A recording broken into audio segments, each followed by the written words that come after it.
बेईमानी के पैसे से वो एक बार को चमकेगा जरूर, लेकिन अंत बुरा होता है, अंत भला नहीं होता है। सर, तो जाति तो बाबा साहेब के पुरखों से भी पहले थी, हमारे भी पुरखों से पहले थी।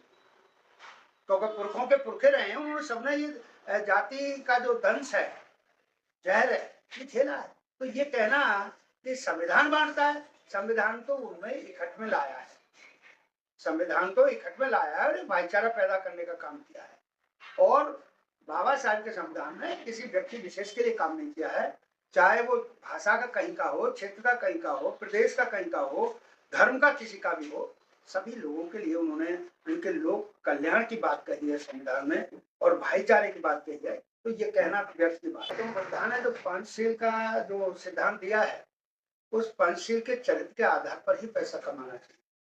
सम्यक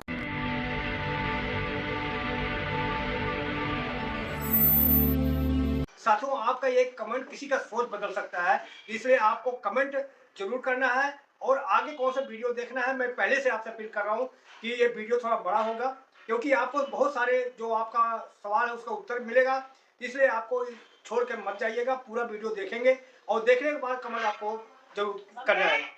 जय भीम, मैं मेवालाल और आप देख रहे हैं बहुजन समय।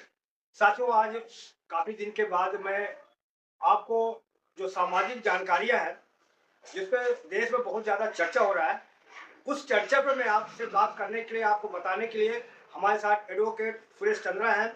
जिस तरह से समाज में जो आरक्षण है उसको कहा जा रहा है कि आरक्षण को ख़त्म कर देना चाहिए, SC/ST एक्ट जो है उसको भी ख़त्म कर देना चाहिए। जो गरीब है वो गरीब सवर्ण में भी है और SC में भी है, तो करें कि आर्थिक आधार पर आरक्षण होना चाहिए। और बाबा साहब संविधान जो है जाति में भी बांटा है, जात पात जो है बाबा साहब का संविधान और बाबा साहब ने लाया है, इसके पहले जात पात नहीं था। तो इन सब सवालों के लिए मैं उत्तर ढूंढने के लिए मैं आया हूँ। सुरेश चंद्रा एडवोकेट है, समझूंगा कि आखिर हमारे समाज जो है अनभिज्ञ है, जानकार नहीं है।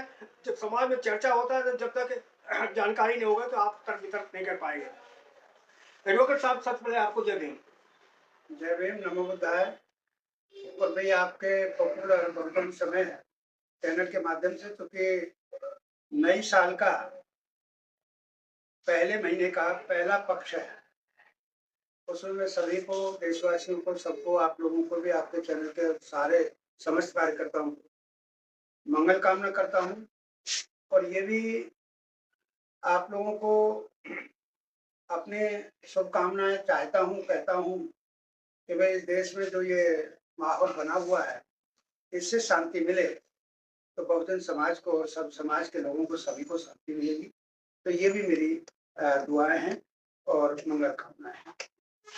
और जो अभी आपने कहा कि बाबा साहेब के संविधान ने समाज को बांटा है, ये सर्वथा गलत है और ये बुद्धिहीन आदमी का किसी का स्टेटमेंट है।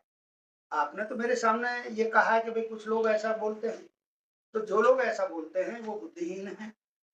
और यदि हम आगरा के पागल खाने में भेजने की उनके लिए प्लानिंग करवा दें, तो ये भी एक बहुत बेहतर काम होगा, क्योंकि उनको ये नहीं पता है कि अगर बाबा साहेब के संविधान लिखने से पहले यदि इस देश में कास्टिज्म नहीं था, तो बाबा साहेब के जब वो शिक्षा के लिए उनके स्कूल में एडमिशन करा दिया उनके पिताजी ने, और जो मास्टर थे ये तो वो ब्राह्मणी, लेकिन उन्होंने भी उचित मान करके, क्योंकि सारे लोग एक जैसे नहीं होते, उन्होंने एडमिशन दिया। लेकिन ये तो सब लोग जानते हैं, ये तो सब लोगों ने देखा है, फिल्म भी देखी है, कि बाबा साहेब को स्कूल में बिल्कुल अलग टाट पट्टी पर बैठना पड़ता था। पानी भी पीने के लिए उनको ऐसे नहीं मिलता था जैसे सार्वजनिक क्षेत्र के लोग पीते हैं पानी, ऐसे नहीं था। ऐसे करके ऊपर से पानी डालते थे। तो उनको निम्न जाति का मान करके ही तो उनके साथ ये व्यवहार हो रहा था। तो जाति तो बाबा साहेब के पुरखों से भी पहले थी, हमारे भी पुरखों से पहले थी। तो अगर पुरखों के पुरखे रहे हैं, उन्होंने सबने ये जाति का जो दंश है, जहर है, ये झेला है। तो ये कहना कि संविधान बांटता है, संविधान तो उनमें इकट्ठ में लाया है, संविधान को इकट्ठ में लाया है और भाईचारा पैदा करने का काम किया है। और बाबा साहब के संविधान में किसी व्यक्ति विशेष के लिए काम नहीं किया है, चाहे वो भाषा का कहीं का हो, क्षेत्र का कहीं का हो, प्रदेश का कहीं का हो, धर्म का किसी का भी हो, सभी लोगों के लिए उन्होंने उनके लोक कल्याण की बात कही है संविधान में और भाईचारे की बात कही है। तो ये कहना व्यर्थ की बात है। आपसे जानना चाह रहा हूँ कि बहुत से लोग कहते हैं पैसा ही सब कुछ है। क्या उस पैसे से जो गंदा से गंदा काम है आप करो? जैसे उदाहरण के तौर पे मैं आपको बता दूं कि यदि गंदा काम जैसे वेश्या है, वेश्या गंदा काम है, और नीच से नीच काम जिसको बाबा साहब ने कहा कि इसको छोड़ दो, मान सम्मान नहीं मिलता, क्या उस पैसे से कमाई करके हम बेटे को पढ़ा लिखा के इंजीनियर डॉक्टर बना दूं, उस पैसों को जरूरी है? वो क्या मान सम्मान वाला पैसा है? कौन सा पैसा कमाना जरूरी है? देखिए पैसा तो चूंकि आपके प्रश्न में वो समाहित है बात कि तथागत गौतम बुद्ध ने जो पंचशील का जो सिद्धांत दिया है, उस पंचशील के चरित्र के आधार पर ही पैसा कमाना चाहिए। सम्यक व्यवसाय होना चाहिए कि जिस व्यवसाय को मैं पसंद करता हूँ तो दूसरे भी मेरे उस व्यवसाय को पसंद करें, वो उससे पैसा अर्जित करना बेहतर होगा और उसी से कल्याण होगा। उदाहरण के लिए आप देखते होंगे लोग बाग गाली देते हैं, मैं तो दूसरों के शब्द बोल रहा हूँ, मेरी मंशा इसमें जरूर शामिल हो सकती है, लेकिन मैं सीधे डायलॉग वो नहीं बोल रहा हूँ। अपने डायलॉग जनता के हैं कि पुलिस वाले पैसा पता नहीं कैसे कैसे कमाते हैं, तो 100 में से 80-90% पुलिस वालों के बच्चा लोग कहीं न कहीं बर्बाद हुए मिलते हैं। तो वो क्या है, क्योंकि दूसरे अनुचित तरीके से अर्जित किया हुआ धन अनुचित ही जिंदगी बनाएगा, उचित नहीं बनाएगा, सम्मान पूर्वक जिंदगी बिताने का मौका नहीं देगा। इसलिए पैसा अव्वल दर्जे के चरित्र के साथ हमें कमाना चाहिए, उसी से परिवार चलाना चाहिए, उसी से अपने बच्चों की शिक्षा दीक्षा ये सारे काम ब्याह शादी सब करना चाहिए। तो वो बड़ा समाज में एक विशेष मान सम्मान मिलेगा। लेकिन दारू बेच कर स्मैक बेच कर कमा कर बच्चों को पढ़ा लिखा कर डॉक्टर इंजीनियर बना दे, तो क्या ये जायज नहीं है? नहीं, वो बात आप ठीक कह रहे हैं, मैं भी चिंतित हूँ इस बात से कि खासकर इस देश में वैसे तो जमाने की जमीन पर दो ही चीजों की कीमत बढ़ी है, एक तो जमीन की और एक कमीन की। जो नीच है, निकम्मा है, लुच्चा है, लफंगा है, बेईमान है, चीटर है, लूटर है, आज वो महान है। कुर्सी ले लो। आज वो महान है, और जो दीन ईमान का आदमी है, मेहनत करके खाता है, वो आदमी आज परेशान है। तो जो सिद्धांत की बात आपने कही, उसमें जो बेईमानी के पैसे से वो एक बार को चमकेगा जरूर, लेकिन अंत बुरा होता है, अंत भला नहीं होता है। सर, जिस तरह से आप बता रहे हैं कि बुरा होता है, जैसे बाबा साहब ने जब समाज में जो अछूत जातियां जैसे चमड़े काम करती थी, मरे जानवरों को उठाती थी, तो उन्होंने क्या उसको बंद कर करके उनको जो काम का पैसा आता था उसको बंद करा करके बाबा साहब ने उनके कमाई में टांग नहीं डाला दिया? नहीं, मेरी बात सुनिएगा। अरे भाई, मान लीजिए जब राजीव जी कौन खाल निकालना चाहेगा, कौन इस काम को करना चाहेगा, गंदे काम को? ये गंदा काम साइंटिफिक वे में गंदा काम है। ये गंदा काम वैसे नहीं है सामाजिक तौर पे कि किसी की चीटिंग करते हो, लूटिंग करते हो, जेब काटते हो, ऐसा नहीं है। वो तो जब एक मनवादी व्यवस्था ने, इस देश की मनवादी व्यवस्था ने इस वंश को, अनुसूचित जाति के अछूत लोगों को जब ये धंधा सौंपा कि तुम ये काम करोगे, तो वो तो बेचारे दीन ईमान के साथ काम करते थे, मेहनत करते थे, कंधे पे मरे हुए जानवर को खींच करके ले जाते थे, उठा करके ले जाते थे, और रापी से उनकी चमड़ी निकाल करके और फिर उसको सेल आउट करते थे। और जो आज तो देखने को नहीं मिलते हैं, वो जो एक पक्षी होता है चील, वो जो है उसके मांस को खा लेती थी, और जो हड्डी हड्डी का जो रह जाता था उसका पोर्शन बॉडी का, उसको जो है जाकर के कारखानों में बेचते थे, जिससे उसका दूसरा तो बंद कराया तो रोड़ा हटा दिया ना? ना, उस गंदे काम से, कैसे गंदे काम से कि ये हमारे हिस्से आता है। आज का ब्राह्मण क्यों नहीं कर सकता? आज का बनिया क्यों नहीं कर सकता? आज का क्षत्रिय क्यों नहीं कर सकता? ताकतवर है, उठा करके ले जाए मुर्दे को, मरे हुए पशु को खाल खींचे दिखाए हमें कि रामपी चलाना हमारे हिस्से में आया। ना, ऐसा नहीं है। बाबा साहेब ने तो मान सम्मान की बात कही थी। आज आप पत्रकार बैठे हैं, आज तो आप मॉडर्न हैं, मॉडर्न रिपोर्टर हैं, लेकिन तत्कालीन रिपोर्टर जो थे उन्होंने बाबा साहेब से आपकी तरह ही क्वेश्चन किया था, जैसे आप मेरे से क्वेश्चन कर रहे हैं। तत्कालीन पत्रकार ने बाबा साहेब से क्वेश्चन किया था कि ये जो आप इनका काम छुड़वा रहे हो, जो पुस्तकालय धंधा है, इससे तो ये भूखे मर जाएंगे। तब बाबा साहेब ने कहा था कि आप इनकी चिंता ना करें, इनकी चिंता मेरी जिम्मेदारी है दूर करना, इनका रोजी रोटी तैयार कराने का और क्षेत्र है वो मेरी जिम्मेदारी है, लेकिन मैं आपसे कहना चाहता हूँ कि आप एक हफ्ते इस काम को करके देखें। तो उन्होंने तो हमको सही मायने में अगर कोई स्वर्ग होता होगा, कोई जन्नत होती होगी, तो हमें तो उधर की तरफ बाबा साहेब ने मेहनत करके और पूरा विवेक पूर्ण काम करके हमें उस जो जन्नत का बिल्कुल उल्टा होता नरक से, उस नरक के दोजख से हमको निकाला है। जी सर, ईडब्ल्यूएस जो आरक्षण है वो जनरल के लिए है, तो जनरल किसको कहते हैं? क्या जनरल में एससी एसटी ओबीसी माइनॉरिटी नहीं आते सर? देखिएगा, जनरल का तो शब्द ही ऐसा है सामान्य, तो उसमें तो सभी आने चाहिए। और जो बेस बनाया है आर्थिक, ईडब्ल्यूएस का मतलब उन्होंने किया है आर्थिक वीकर सेक्शन। तो आर्थिक वीकर सेक्शन में तो एक जो इस देश की सामाजिक व्यवस्था है, बिल्कुल बॉटम का मेरा बाल भी किया जाएगा, उसी में मेरा जो जाटव चमार जो जगह जगह पर भिन्न भिन्न नाम है उसके जाति के, कहीं जुलाहा चमार है, तो क्या रहदासी क्या तो जनरल के जगह श्रवण होना चाहिए आरक्षण?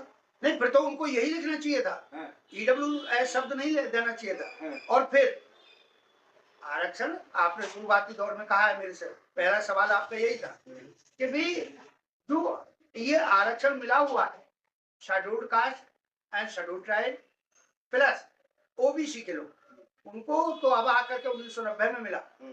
तो ये जो आरक्षण मिला ये किसी आर्थिक आधार पर नहीं मिला, किसी राजनीतिक आधार पर नहीं मिला, ये मिला तो केवल मात्र जो जाति का जहर है जिससे बेइज्जत होता है आदमी, उसको मनोबल ऊंचा करने के लिए ये आरक्षण मतलब प्रतिनिधित्व होना चाहिए, प्रत्येक क्षेत्र में बराबरी का दर्जा होना चाहिए, इसलिए वो प्रतिनिधित्व का मामला है। तो जाति तोड़ो, आरक्षण छोड़ो, कोई बात नहीं। आपका कहने का मतलब माता जो ईडब्ल्यूएस है उसमें SC ST OBC general minority श्रवण सबके उसमें सब आना चाहिए, सब आना चाहिए उसमें।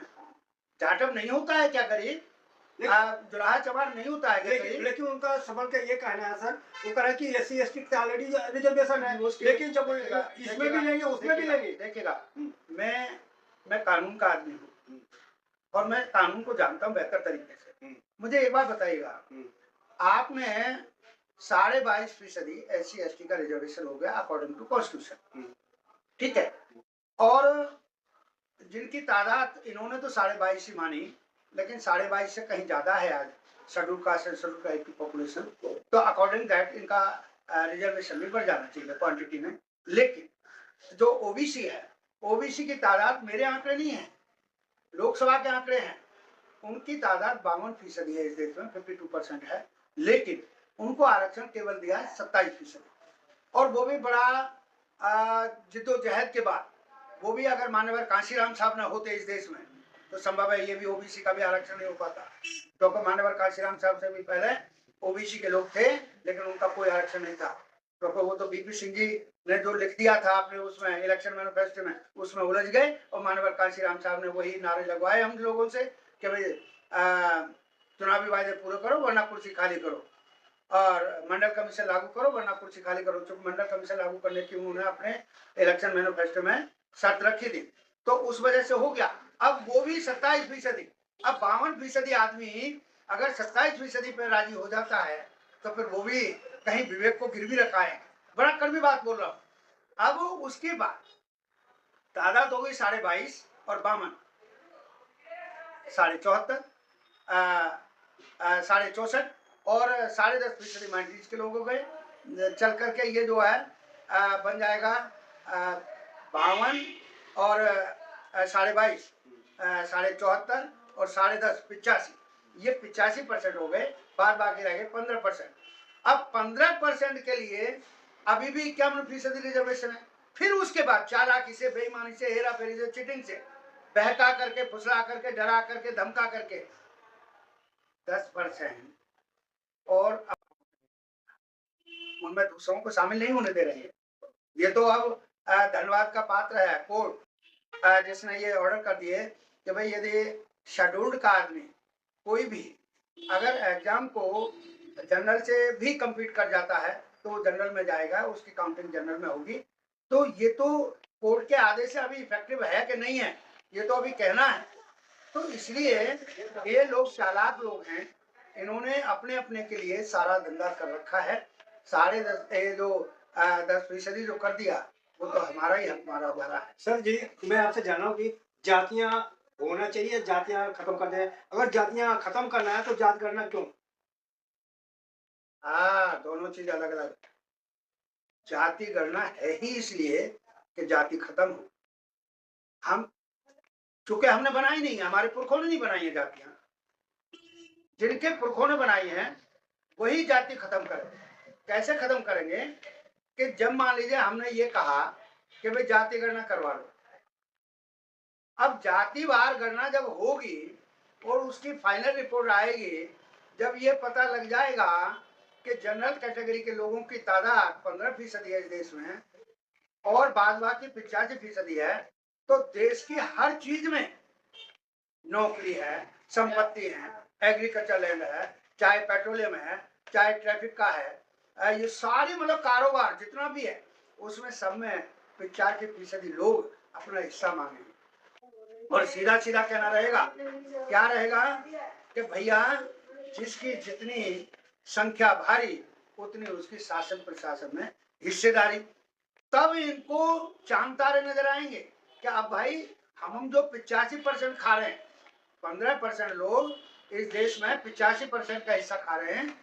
जब जातिवार गणना हो जाएगी और सभी जातियों को हमारे जैसे लोग, आप जैसे लोग और विद्वान लोग, उनके समाज के लोग जब इस बात को समझाएंगे कि जितनी तुम्हारी जाति की संख्या है इस देश में उतना अपना हिस्सा मांगो, उसके लिए संघर्ष करो, छीनो, तब इनको चीख होगी। तब ये कहेंगे भाई जाति पाति तो बहुत बुरा बवाल है, इसे समाप्त करो। जी, तो क्या सरकार का नियम ठीक नहीं है कि जाति गणना तक 10 साल हो गए लेकिन एसआईआर तो 1 महीने में हो गया सर? हाँ, तो वो मैंने अभी कहा नहीं कि भाई जाति यही लोग समाप्त करेंगे तब। तो इनकी नीयत साफ नहीं है। एसआईआर हो गया ना, उतनी ताकत ये जातिवार जनगणना उसमें गणना में लगाते तो बहुत जल्दी हो जाता, और जब जल्दी हो जाता, इतना ही नहीं है, बड़ा कड़वा शब्द बोल रहा हूँ, जातीय संघर्ष शुरू हो जाएगा।